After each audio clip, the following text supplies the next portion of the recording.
soon indicting President Trump in Washington, D.C., and it's going to be something like we've never seen before. I think it's going to truly put not only President Trump and his family, all of his staff, put them to a test they've never been tested on, but it's also going to test our nation. And it's something that I've prayed about a lot, and it's just sad to me. Jack Smith, he's a terrible attorney. He has a lot of failures in his career, but he is abusing his power, the power of the special counsel and the Department of Justice. MAGA is a little bit worried now. As you see, Marjorie Taylor Greene is concerned about the latest indictments coming down for her Lord and Savior, Donald Jesus Trump. And they're sad. This is going to be a big test for everyone. She's very upset, but mostly for the country. The fire and brimstone isn't really there in the energy now, but for some reason, Jack Smith is the problem. He's a terrible person. So what exactly is Donald Trump being indicted for now? Today, an indictment was unsealed, charging Donald J. Trump with conspiring to defraud the United States, conspiring to disenfranchise voters, and conspiring and attempting to obstruct an official proceeding. The attack on our nation's capital on January 6th, 2021, was an unprecedented assault on the seat of American democracy. As described in the indictment, it was fueled by lies.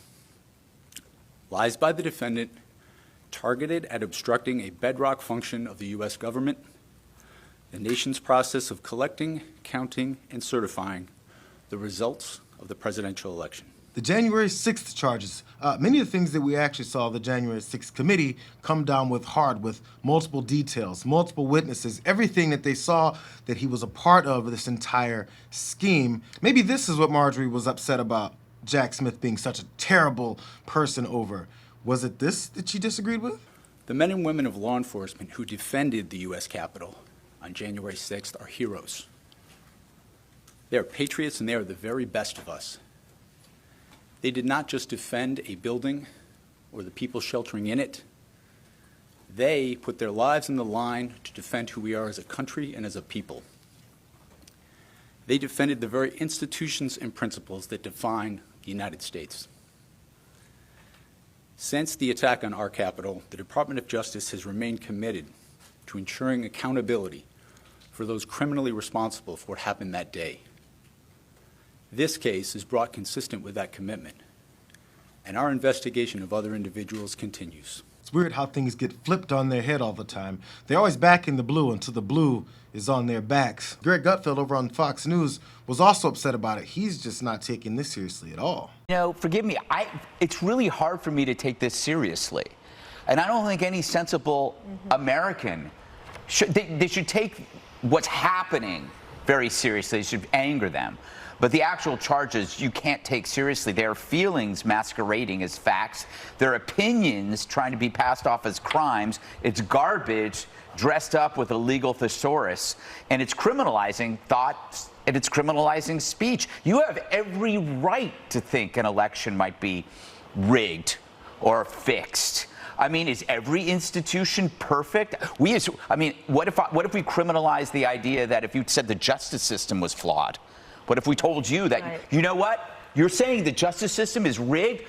You're going to jail. But that's been a common refrain. So I think it's amazing to me how hatred for Trump has turned the haters into what they claim to condemn. These are all the things that they would have accused him of that he never did. This is why I can't take it seriously. I have a hard time. This is why I draw things. It's my therapy. Gutfeld likes to use a joke at the back end of something very oddly dangerous that he likes to say all the time, because it's all just fun and games after I just said ridiculous things about our democracy and flipping reality on its head. He mentioned there, you have every right to think that elections are rigged and fixed. You can think that all you want, Joe Schmo in Oklahoma, but how about as former president of the United States, when you lead a bunch of people who are out there with pitchforks and fire, ready to run up on the Capitol and overturn an election, maybe even kill Mike Pence. But he can't take this seriously, because if you think that, you might go to jail. Fine.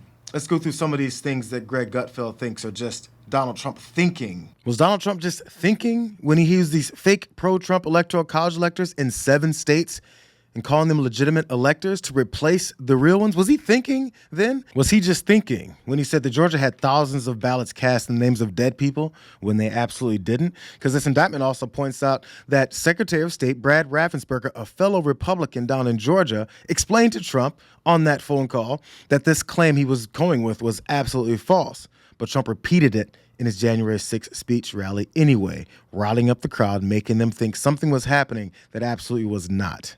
Maybe he was just thinking when he lied that there had been a huge suspicious dump of votes in Detroit, Michigan, because the indictment points out that Bill Barr, fellow Republican and Attorney General at the time under Donald Trump, told him on December 1st of 20 that all this was false. He must have been just thinking when he lied that more than 30,000 non-citizens had voted in Arizona. The indictment says his own campaign manager had explained to him that such claims were absolutely false, but he had also issued a public statement that there was no evidence of substantial fraud in Arizona. So many Republicans against this guy, but he's just thinking. Notice, by the way, the repetitive nature of the way Donald Trump went about these lies, saying them publicly, saying them behind closed doors, saying it on phone calls with people that are vehemently and directly telling him, yo, that's not true. It's impossible. That's absolutely not what happened. After logging that information, he then goes public and repeats them over and over and over again. His former press secretary for a minute there, Stephanie Grisham, she also pointed out something that kind of goes along with this narrative, at least this approach. It's very Trump-like. Donald Trump lives in his own reality and he lies casually, but he's very, very good at it. He used to teach me, Stephanie, as long as you keep repeating something, it doesn't matter what you say. And I will bring us back to 2019 when Hurricane Dorian was coming, and Donald Trump wrote on a map that it was going to hit a part of the country that it wasn't going to really hit, even after being briefed by the National Weather Service. So this is something he's done over and over and over, and I really hope that people will understand that this is just what he does. I think a lot of people understand this is what he does, except for the people who follow every word that he says. That's who uses this tactic on. You see this pattern. Lie about it over and over again. It could be about a hurricane. It could be about the stolen election. It can be about anything as long as it benefits Donald Trump.